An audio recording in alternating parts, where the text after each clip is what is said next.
നമസ്കാരം. SDPI CPM ബാന്ധവത്തെക്കുറിച്ചുള്ള വലിയ ചർച്ചകൾ നടക്കുകയാണ്. മുഖ്യമന്ത്രിക്ക് പലതിനും മറുപടി പറയാൻ കഴിയുന്നില്ല എന്നത് യാഥാർത്ഥ്യം. ഈ SDPI ബാന്ധവം എങ്ങനെയുണ്ടായി?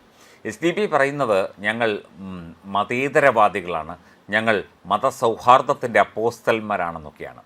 Popular front of India എന്ന മത തീവ്രവാദ പ്രസ്ഥാനത്തിൻ്റെ, കേന്ദ്ര സർക്കാർ നിരോധിച്ച മത തീവ്രവാദ പ്രസ്ഥാനത്തിൻ്റെ രാഷ്ട്രീയ പ്രസ്ഥാനമാണ് SDPI.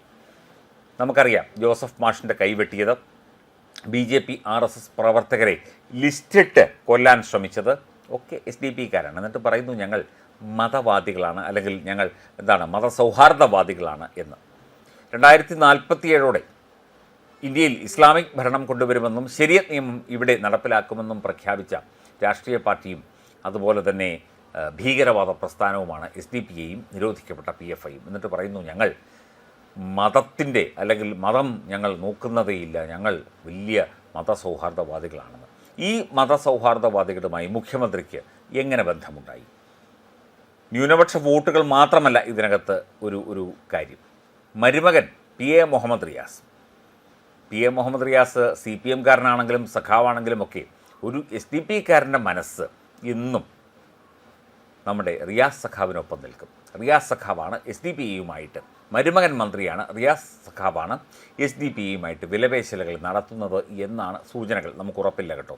എന്തായാലും ഇത്തരത്തിലുള്ള ന്യൂനപക്ഷ മത തീവ്രവാദ രാജ്യദ്രോഹ പ്രവർത്തകരുമായി മുഖ്യമന്ത്രിയും CPMും ഇടപെടുന്നതിൻ്റെ പാലം PA മുഹമ്മദ് റിയാസ് തന്നെയാണ് എന്ന് ഏതാണ്ട് ഉറപ്പായിരിക്കുകയാണ്. കാരണം ചില ഇടപെടലുകൾ കാണുമ്പോൾ നമുക്ക് മനസ്സിലാകും. ന്യൂനപക്ഷവാദികളെ കൂടെ ചേർത്ത് നിർത്തും. പണ്ടുകാലത്ത് നോമ്പ് കാലത്ത് ഈ ബീഫ് ഫെസ്റ്റ് ഉദ്ഘാടനം ചെയ്യാൻ പോയി PA മുഹമ്മദ് റിയാസ്. ഏതാനും വർഷങ്ങൾക്ക് മുൻപാണ്, അന്ന് മന്ത്രിയൊന്നും ആയിട്ടില്ല. അപ്പോൾ പറഞ്ഞു, സഖാവേ ചപ്പാത്തിയും ബീഫും കഴിക്കാം. ഇല്ലില്ല, നമുക്ക് നോമ്പാണ്.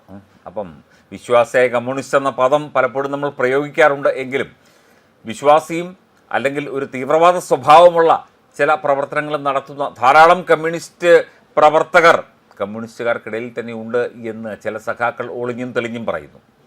എന്തായാലും SDPIയുമായി ഒരു പാലമിട്ടിരിക്കുകയാണ്. മത തീവ്രവാദ ന്യൂനപക്ഷ തീവ്രവാദ പ്രസ്ഥാനങ്ങളുമായിട്ടൊരു പാലമിട്ടിരിക്കുകയാണ് മുഖ്യമന്ത്രിയും CPMും.